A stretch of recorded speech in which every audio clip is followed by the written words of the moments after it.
Hi, I'm Jeffrey Smith of the Institute for Responsible Technology, and I'm talking to Neil deGrasse Tyson today. Neil, you blew it! Now, you may be a great scientist in your field, but when it comes to understanding the difference between genetic engineering and traditional breeding, you got it so wrong. But you don't have to take my word for it.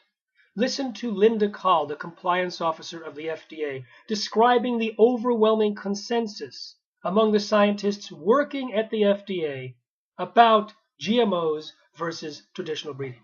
She says, the processes of genetic engineering and traditional breeding are different, and according to the technical experts at the agency, they lead to different risks.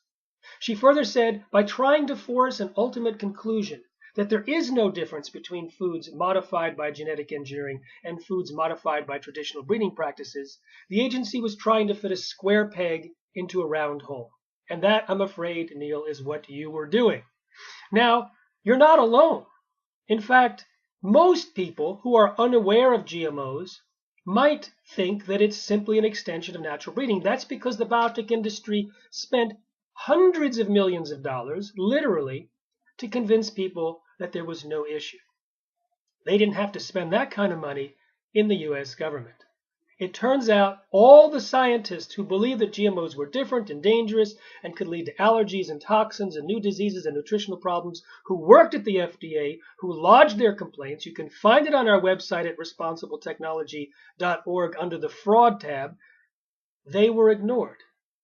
They were ignored by the political appointee in charge of FDA policy, Michael Taylor, who happened to be Monsanto's former attorney, later Monsanto's vice president and chief lobbyist, and now back at the FDA as the U.S. food safety czar.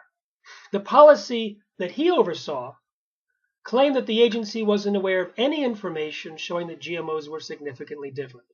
Therefore, no safety studies were necessary and no labeling was necessary.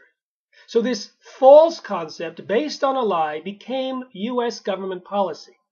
So you're not alone, Neil. You can't be singled out and said, you, of all people, you should know. So many scientists are unaware of the detailed difference between genetic engineering and traditional breeding and what those things could mean for human health and the environment.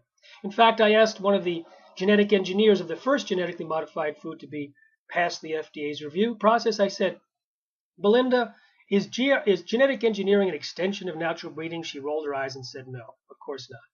Now, in part 2 of this, I will explain the details why. This is for the people that want to get into the juicy details and understand the process of genetic engineering and technically why it's so different. So I encourage you, Neil, to get into part 2 or go straight to watch the movie Genetic Roulette, The Gamble of Our Lives, and see the whole story.